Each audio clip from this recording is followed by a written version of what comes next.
ZEE5 ಇರುವಾಗ ನೀವು ನಿಮ್ಮ ನೆಚ್ಚಿನ ಶೋಗಳನ್ನ ಎಂದಿಗೂ ಮಿಸ್ ಮಾಡಿಕೊಳ್ಳುವುದಿಲ್ಲ. ಅದು ಸಂಪೂರ್ಣ ಉಚಿತವಾಗಿ. ಎಲ್ಲಾನು ಕಳ್ಕೊಂಡ್ಬಿಟ್ಟೇನೋ ಅಷ್ಟರಲ್ಲಿ ನೀವು ದೇವ್ರ ತರ ಬಂದು ಕಾಪಾಡಿದ್ದೀರ.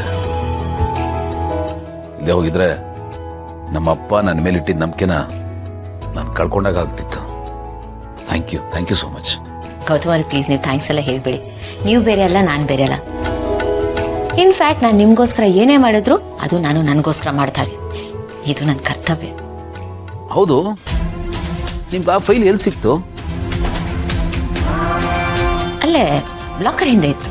ಲಾಕರ್ ಹಿಂದೆ ಇತ್ತಾ? ಅಲ್ಲಿ ಹೇಗೆ ಹೋಗೋದಕ್ಕೆ ಸಾಧ್ಯ? ಅತ್ತೆ ಏನೋ ಇಡ್ತಿರ್ಬೇಕಾದ್ರೆ ಅದು ಲಾಕರ್ ಹಿಂದೆ ಬಿದ್ದಿರುತ್ತೆ. ಸೊ ಮೇ ಬಿ ನಾನೇ ಖುದ್ದಾಗಿ ಹುಡುಕಿದ್ದೀನಿ, ನನಗೆ ಸಿಕ್ಕಿಲ್ಲ. ವಿಚಿತ್ರ ಅನ್ನಿಸ್ತಾ ಇದೆ. ನಿಮ್ಗೆ ಹೇಗೆ ಸಿಕ್ತು? ಅದು ಅತ್ತೆ ವಿಲ್ ಕಾಣಿಸ್ತಿಲ್ಲ ಅಂತ ಹೇಳಿದಾಗ ನಿಮಗೆ ಟೆನ್ಷನ್ ಆಗಿರುತ್ತೆ. ನೀವು ಆ ಟೆನ್ಷನಲ್ಲಿ ಹುಡುಕಿರ್ತೀರಾ, ಆಗ ಆ ಫೈಲ್ ನಿಮಗೆ ಕಾಣಿಸಿರಲ್ಲ. ಒಂದೊಂದ್ಸಲ ಆಗುತ್ತಲ್ವಾ, ನಮ್ಮ ಕಣ್ಣೆದುರಿಗಿರುತ್ತೆ, ನಾವು ಎಷ್ಟೇ ಹುಡುಕಿದ್ರೂ ಅದು ಸಿಗಲ್ಲ. ಆಮೇಲೆ ಯಾವತ್ತೂ ಒಂದ್ಸಲ ಸಿಗುತ್ತೆ. ಮನೇಲಿರೋ ವಿಲ್ಲು ಎಲ್ಲಿ ಹೋಗೋಕ್ಕೆ ಸಾಧ್ಯ ಅಂತ ನಾನು ಯೋಚನೆ ಮಾಡ್ತಿದ್ದೆ. ಆಗ ಮಹಿಮಾ, ಸುಧಾ, ನಾನು ಎಲ್ಲರೂ ಸೇರಿ ಹುಡುಕಿದ್ವಿ, ಆಗ ಸಿಕ್ತು. ಬಟ್ ಗೌತಮ್ ಅವರೇ, ಎಲ್ಲಿ ಸಿಕ್ತು, ಹೇಗೆ ಸಿಕ್ತು ಅನ್ನೋದಕ್ಕಿಂತ ವಿಲ್ಲು ಸರಿಯಾದ ಟೈಮಲ್ಲಿ ಸಿಕ್ತು ಅಂತ ಖುಷಿ ಪಡಿ ನೀವು. ನಾನು ಅಜ್ಜಿಗೆ ಕಾಫಿ ಕೊಡೋದು ಮತ್ತೆ ಬಂದ ನಿಮಿಷ.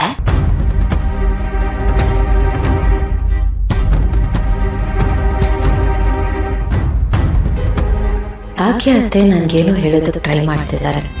ಈ ವಿಲ್ಗೂ ಅವ್ರ ಮೇಲೆ ಅಟ್ಯಾಕ್ ಮಾಡೋದಕ್ಕೆ ಬಂದ ಈ ಲೇಡಿಗೂ ಏನೋ ಸಂಬಂಧ ಇದೆ. ಅದೇನು ಅಂತ ತಿಳ್ಕೋಬೇಕು. ಮತ್ತೆ ಬೇಬಿ, ಏನು ಸಮಾಚಾರ? ಏ ಬೇಬಿ, ನಿಮ್ಮಪ್ಪ ಸದಿಕೆ ಕಡೆ ಬರಲ್ಲ? ನಿಮ್ಮಣ್ಣ ಅವ್ರನ್ನ ಡೆಲ್ಲಿಗೆ ಕಳಿಸಿದಾರಲ್ಲ, ಸೊ ಅವ್ರು ಆಲ್ಮೋಸ್ಟ್ ಅಲ್ಲೇ ಸೆಟ್ಲು. ತಿಂಗ್ಳಿಗೆ ಒಂದ್ಸಲಿ ಬಂದ್ರೇ ಹೆಚ್ಚು. ಆ್ಯಕ್ಚುಲಿ ನಿಮ್ಮಣ್ಣ ನಮ್ಮಿಬ್ರನ್ನ ದೂರ ಮಾಡಬೇಕು ಅಂತ ಇದನ್ನು ಮಾಡಿದ್ರು, ಬಟ್ ಅದು ನಮ್ಗೆ ಅಡ್ವಾಂಟೇಜೇ ಆಯಿತು. ಆಚೆ ಎಲ್ಲೋ ಸಿಗ್ತಾ ಇದ್ದಿದ್ದು ನಾವು ಮನೇಲಿ ಸಿಗ್ತಾ ಇದ್ದೀವಿ. ಆಚೆ ಸಿಗದೇ ಇರೋ ಪ್ರೈವಸಿ ನಮ್ಗೆ ಮನೇಲಿ ಸಿಗ್ತಿದೆ. ಸದ್ಯ ಹಾಗಂದ್ರೆ ಯಾವಾಗ ಬೇಕಾದ್ರೂ ಬರ್ಬೋದು, ಯಾವಾಗ ಬೇಕಾದ್ರೂ ಹೋಗ್ಬೋದು. ಮೊದಲೆಲ್ಲ ಆಗಿದ್ರೆ ಎಲ್ಲಿ ನಿಮ್ಮಪ್ಪ ಬರ್ತಾರೋ ಅಂತ ಭಯ ಪಟ್ಕೊಂಡಿರ್ಬೇಕಿತ್ತು, ಹೊರಗಡೆ ಎಲ್ಲೆಲ್ಲೋ ಸಿಗ್ಬೇಕಿತ್ತು. ಆದ್ರೆ ಈಗ ಯಾರ ಭಯನೂ ಇಲ್ಲದೆ ಬಿಂದಾಸಾಗಿ ಮೀಟ್ ಮಾಡ್ಬೋದು. ಅದಕ್ಕೆ ಹೇಳೋದು ಬೇಬಿ, ನಮ್ಮಿಬ್ರನ್ನ ಯಾರ ಕೈಯಿಂದನೂ ದೂರ ಮಾಡೋದಕ್ಕೆ ಆಗೋದಿಲ್ಲ ಅಂತ. ಒಂದ್ ವೇಳೆ ಮಾಡಕ್ ಪ್ರಯತ್ನ ಪಟ್ರು ನಾವಿನ್ನೂ ಜಾಸ್ತಿ ಹತ್ರ ಆಗ್ತೀವಿ. ಹೌದು ಜೈ, ನನಗೂ ಹಾಗೆ ಅನ್ನಿಸ್ತಾ ಇದೆ. ಈಗೀಗಂತೂ ನಮ್ಮ ಬಾಂಡಿಂಗ್ ಜಾಸ್ತಿ ಆಗ್ತಿದೆ. ಈಗಂತೂ ನಾನು ನಿಮ್ಮ ಹೆಂಡ್ತಿನೇ ಅನ್ನೋ ಫೀಲ್ ಬರ್ತಿದೆ, ಗೊತ್ತಾ? ಆಗದೇನ್ ಬೇಬಿ, ಸತ್ಯ ತಾನೆ ಬೇಬಿ. ಆ ಮಲ್ಲಿಗೆ ನಾನು ತಾಳಿ ಕಟ್ಟಿರ್ಬೋದು, 3 ಗಂಟೆ ಹಾಕಿರ್ಬೋದು, ಆದ್ರೆ ನಿಜವಾದ ಗಂಟು ನೀನ್. ಅದು ಬರೀ ಗಂಟು ಅಂಡ್ ಅಸಲಿ ನಂಟಿರೋದು ನಿನ್ ಜೊತೆಗೆ ಅಲ್ವಾ? ಹೌದಾ? ಇಷ್ಟೆಲ್ಲ ಹೇಳದ್ಮೇಲೆ ಹೌದಾ ಅಂತ ಕೇಳ್ತಿಯಲ್ಲ ಬೇಬಿ. ನಾನು ಆಲ್ರೆಡಿ ನಿನಗೆ ಮನ್ಸ್ ಕೊಟ್ಟಾಗಿದೆ. ಮನ್ಸ್ ಕೊಡೋದಂದ್ರೆ ಏನು? ಮದುವೆ ಆದಂಗೆ ತಾನೆ ಲೆಕ್ಕ. ಇವಾಗ ಮದುವೆ ಆದವ್ರು ಏನ್ ಮಾಡ್ತಾರೆ ಹೇಳು? ಮದುವೆ ಆದ್ಮೇಲೆ ಮನ್ಸ್ ಕೊಡ್ತಾರೆ. ಬಟ್ ನಾನು ಮುಂಚೆನೆ ಕೊಟ್ಟಿದ್ದೆ. ಆ ಲೆಕ್ಕದಲ್ಲಿ ನೋಡಿದ್ರೆ ನಾವಿಬ್ರು ಗಂಡ ಹೆಂಡ್ತೀನಿ. ನಿನ್ ಕುತ್ಕಲ್ ತಾಳಿ ಒಂದಿಲ್ಲ ಅಷ್ಟೇ. ಅಂಡ್ ತಾಳಿ ಅವಶ್ಯಕತೆನೂ ಇಲ್ಲ baby. It's just a formality sake, ಪ್ರಪಂಚಕ್ಕೆ ತೋರ್ಸಕ್ಕೋಸ್ಕರ. ನಮ್ಗೆ ಅದ್ರ ಅವಶ್ಯಕತೆ ಇಲ್ಲ, ಬಿಟ್ಟಾಕು. ನಿಮಗ್ ಬೇಡದೇ ಇರ್ಬೋದು ಜೈ, ಬಟ್ ನನಗ್ ಬೇಕು. ಅದು ಒಂಥರ ಸೀಲ್ ಇದ್ದಂಗೆ. ಅದಿದ್ರೇನೆ ನಮ್ಮ ರಿಲೇಶನ್ಶಿಪ್ ವ್ಯಾಲಿಡ್ ಆಗೋದು.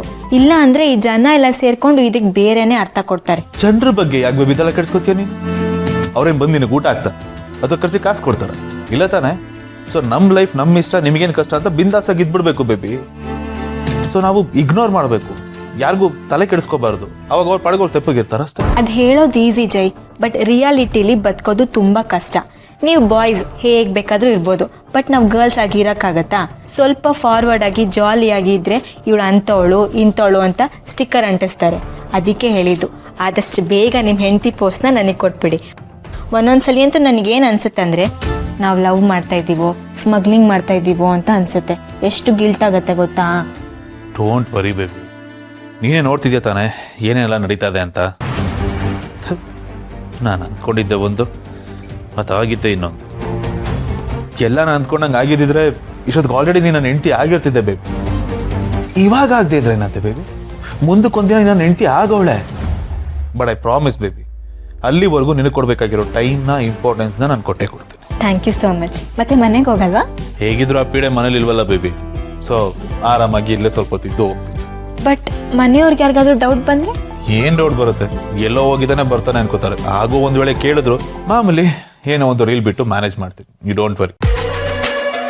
ವಾವ್ ಜೈ, ಪ್ರತಿ ಸಲ ನೀವು ಬೇಗ ಹೋದಾಗ್ಲೂ ಇನ್ನೊಂದು ಸ್ವಲ್ಪ ಹೊತ್ತು ಇವ್ರು ಇದ್ದೋಗ್ಬಾರ್ದಾಗಿತ್ತಾ ಅಂತ ಅನ್ಸೋದು. ಆದರೆ ಇವಾಗ ನೀವೇ ಇರ್ತೀನಿ ಅಂತ ಹೇಳ್ತಾ ಇದ್ದೀರಾ, ನನಗೆ ಎಷ್ಟು ಖುಷಿ ಆಗ್ತಿದೆ ಗೊತ್ತಾ. Thank you so much.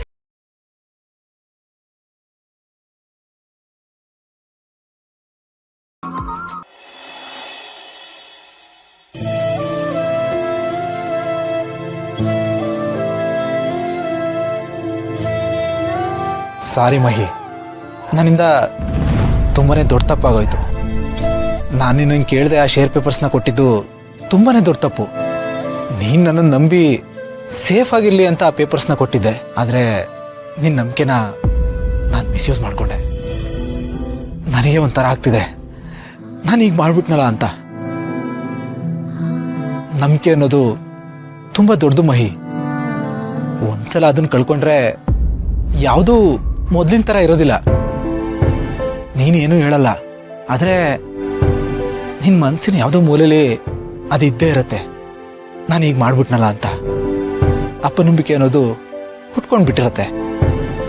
ಇದರಲ್ಲಿ ನಿನ್ನ ತಪ್ಪೇನೂ ಇಲ್ಲ. ನಿನ್ನ ನಂಬಿಕೆ ಉಳಿಸ್ಕೊಳ್ಳೋದ್ರಲ್ಲಿ ನಾನು ಸೋತೋಗ್ಬಿಟ್ಟೆ ಅಷ್ಟೇ. ಅದ್ರ ಬಗ್ಗೆ ನನಗೆ ತುಂಬ ಗಿಲ್ಟಿದೆ Mahi. I am extremely sorry. It's okay Jeeva, ಆಗಿತ್ತಾಯ್ತು, ಬಿಟ್ಬಿಡು. ನಾನು ಅದನ್ನ ನನ್ನ ತಲೆಯಿಂದ ತೆಗ್ದಾಕ್ಬಿಟ್ಟಿದ್ದೀನಿ, ನೀನು ನಿನ್ನ ತಲೆಯಿಂದ ತೆಗ್ದಾಕ್ಬಿಡು. ಇದನ್ನ ಲಾಸ್ಟ್ ಸ್ಟಾಪ್ ಅಲ್ಲ, ಈ ಜರ್ನಿ ಇನ್ನು ತುಂಬಾನೇ ಇದೆ.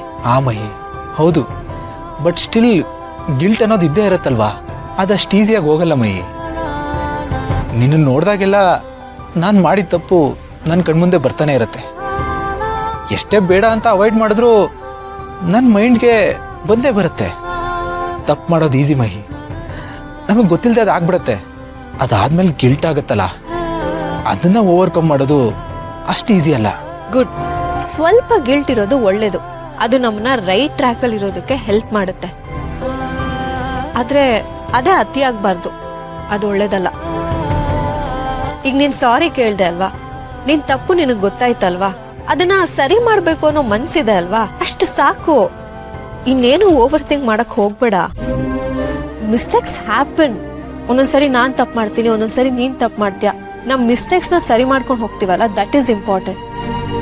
ಇವಾಗ ಆಗಿತ್ತೆಲ್ಲ ಆಗೋಯ್ತು, ಅದನ್ನೆಲ್ಲ ಮರ್ತ್ಬಿಡು. ಬಟ್ ಇನ್ಮೇಲೆ ತುಂಬಾನೇ ಕೇರ್ಫುಲ್ ಆಗಿರು. ಯಾರನ್ನೂ ಅಷ್ಟು ಈಸಿಯಾಗಿ ನಂಬೇಡ. ಅದಕ್ಕಿಂತ ಹೆಚ್ಚಾಗಿ ಈ ರೀತಿ ಸಿಗಾಕೊಳ್ಳೋಕ್ ಹೋಗ್ಬೇಡ. ನಿಂದೆ ಅಂತ ಒಂದ್ ಲಿಮಿಟ್ ಹಾಕೋಬಿಡು, ಅದ್ರ ಒಳಗಡೆ ಯಾರನ್ನೂ ಬಿಟ್ಕೋಬೇಡ. ಅವಾಗ ನೀನು ಸೇಫ್ ಆಗಿರ್ತೀಯ.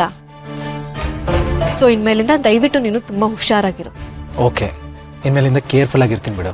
ಮೊದ್ಲೇ ಹೇಳ್ತಾ ಇದೀನಿ, ಬಿ ಕೇರ್ಫುಲ್. ನನಗೇನಾದ್ರೂ ಕೋಪ ಬಂದ್ರೆ ಅಷ್ಟೇ, ನಾನು ಎಂತ ಕ್ರ್ಯಾಕ್ ಅಂತ ಗೊತ್ತಲ್ವಾ, ಆಮೇಲೆ ನೀನ್ ತಡ್ಕೊಳಕ್ಕೆ ಆಗಲ್ಲ. ಗೊತ್ತು, ಅದಕ್ಕೆ ನಾನು ನಿನ್ನ ಇಷ್ಟಪಟ್ಟಿದ್ದು, ಅದೇ ನನಗೆ ಸ್ಪೆಷಲ್ ಅನ್ಸಿದ್ದು. ZEE5 ಆಪ್ ಡೌನ್ಲೋಡ್ ಮಾಡಿ ಎಲ್ಲಾ ಸಂಚಿಕೆಗಳನ್ನು ಸಂಪೂರ್ಣ ಉಚಿತವಾಗಿ ನೋಡಿ.